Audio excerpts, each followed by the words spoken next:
Hello and welcome to Macroeconomics. My name is Ed Durbin. I'll be your instructor this semester for Econ 221 at Mott Community College. And again, just to kind of walk through, this is just going to be a quick intro on I plucked a few things off the syllabus to kind of give you a look-see at kind of what lies ahead for you in this course. At any rate, again, just very briefly, economics is a study of scarcity. You hear typically people think of economics in terms of money and so on and so forth, investing and whatnot. But the reality is that it's a study of scarcity. And good news, bad news is that scarcity abounds. It's all around us at all times. Basically, if there's a price on something, that's typically what people say. But it goes even beyond that. But as long as there's a price on something, we can use that as kind of a starting point. Then there is some scarcity involved. Okay, you might have a surplus on something, like excess number of goods that are out there that are available. Nonetheless, there's a price that would be associated with that, which kind of speaks to the idea that on the one hand, our wants, our desires are unlimited. We'd like to have as much as we can of all that there is and then some. It's unlimited. But the reality is that we have limited resources. We have limited financial resources, and in particular, that's what we typically think about. But frankly, we are limited in pretty much everything. We're limited on time, and so on and so forth. Yeah, our intellectual abilities, and we have limits. Okay, not all of us can be 200 IQ super geniuses, right? Anyway, that's beyond that. So this is just in general, we're talking about economics, but kind of drilling down on the two different aspects of economics that we talk about, especially in these beginning courses. They're kind of survey courses. First would be microeconomics. So microeconomics, what we do is we kind of drill down, as you'd expect, on we won't get into too much detail here, but on the circular flow of real economic activity, in that we drill down on such things as what the productive resources that are being employed by the firm, what the income distribution that kind of results from that, what goods and services are being provided by the firm, and the firm just being in general, like all businesses kind of lumped together, what goods and services are being provided to the household as consumer. All right. So that's kind of on the micro side. We get into again other ideas too, including such as foreign trade and drilling down and back again the income distribution and looking into poverty statistics, etc. Pulling back from that, if you will, this is looking more for the forest rather than the trees, if you will, kind of pulling back. This is the macro side. And very briefly, again, macroeconomics, just to kind of summarize it, we're looking at the three pillars or the three legs of a stool, and those would be employment or unemployment, economic growth, or typically we look at it in terms of like GDP or something like that, gross domestic product. And lastly, not importantly, not in any particular order here, price level changes, inflation, deflation, etc. At any rate, we'll be focusing again in this course on macroeconomics. Nonetheless, in the beginning of the course, and all beginning courses in macroeconomics, we touch upon quite a bit of micro. Okay, so on we go. Just to kind of very briefly, what we're looking at are the two primary components as far as like reading. One would, of course, would be coming from the macro book from McConnell, Brew, and Flynn.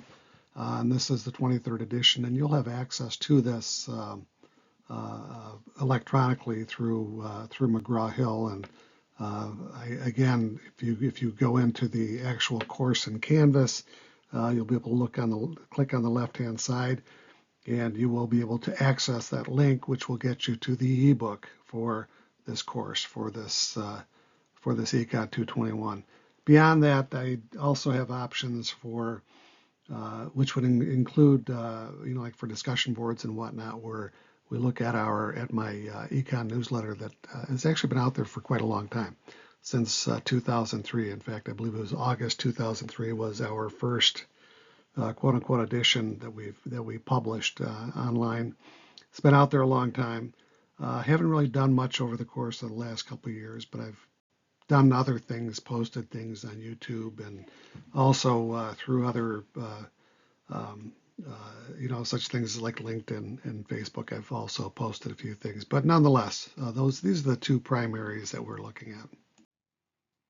Okay, so now what we're looking at is, actually drilling down on the course itself in terms of what the graded assignments. This is stuff that you really want to pay attention to. That you want to know how your performance is going to be measured. And first, of course, would be exams, and there are a total of 4 timed exams. All of the materials are quizzes uh, and the exams are timed. But in this case, again, the exams, there are 4 quizzes, 100 points each, which total of 400 points. And this is out of a total of 1,000. So this constitutes 40% of your grade coming through on these timed exams. Secondly, we're looking at quizzes. There are 15 total, 15 chapters worth 20 points each, totaling 30% or 300 total points. And I made a change on this in what you see here.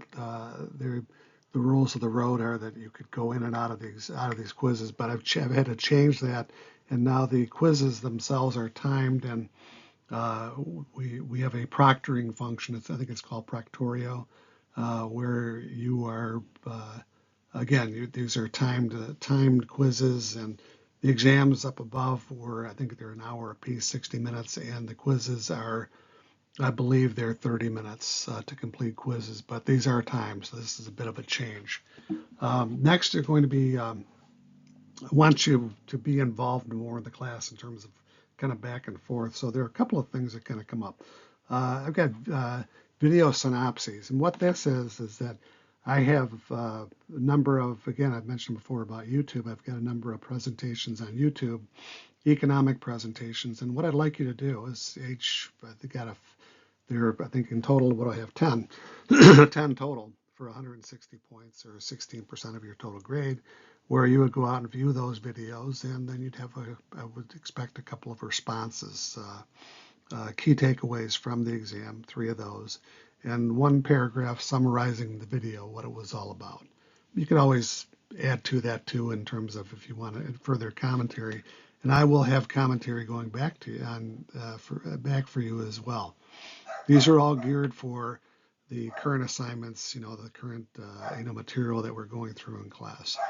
Lastly would be the discussion board. So the discussion board, there are only 7 discussion boards, and those are 20 points each, a total of 140 points or 14%. And discussion boards are pretty straightforward. This is something that you may or may not be familiar with. Probably you're familiar with it, in that I would expect 3 responses to my questions that I post for you, and then 2 comments on one of your fellow students' postings. And honestly, when it comes down to it, I'm really looking for 5 total posts. Okay, so kind of keep that in mind. And when I say post, I'm looking at that they're substantive, not like I agree with you, and that's it. But I need to have more than that for you to get full points.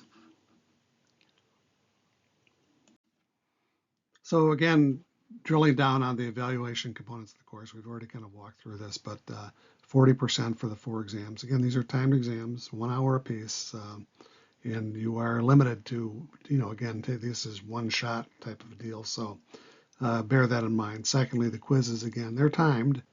I wasn't explicit in my previous slide here, but these are timed exams, and I believe that you have 30 minutes to complete your work in the exams. They're not arduous. They're not that long. And again, the testing material, we're talking about multiple choice and true false. Okay, so kind of keep that in mind. Then the video synopses, again, 16 points each, 10 of those for a total of 160 points out of 1,000 or 16% of your grade. And those video synopses are your take on the material that you would be viewing. Okay, I'm looking for 3 key takeaways, and also looking for you to summarize what the presentation was about. And I'd like to have your feedback and embedded in that too, because I will be commenting back to you as well. Lastly, we're looking at discussions, and discussions are 5 total points. 140 total points. There are 7 discussion boards. They account for 14% of the class, and I'm looking at 5 total posts coming from you. Basically 3 responses to the questions that I pose and 2 comments on your fellow students' post, and I'm looking for, roughly speaking, a few sentences for each response. Okay, I'm not looking for just one sentence. I need more than that. I need to have more detail coming from you. I will also be monitoring that, and I will be chiming in as well. But it's mostly on you. Just keep that in mind. So just for example, looking at a typical week, so week 1, online quizzes again covering chapters 1 and 2, discussion board, and then the readings from the book, chapters 1 and 2. And then week 2, just to kind of walk through, just to give you kind of a full view of what we're talking about. We would be looking at, again, the quizzes, discussion board, and the readings from McConnell, chapters 3 and 4, and the exam covering chapters 1 through 3. And I think I may have left it out, but there are also at least one video synopsis that you would be watching and then commenting on as well. Okay, so again, this is pretty much the way it's laid out, module by module going forward. So let's have fun.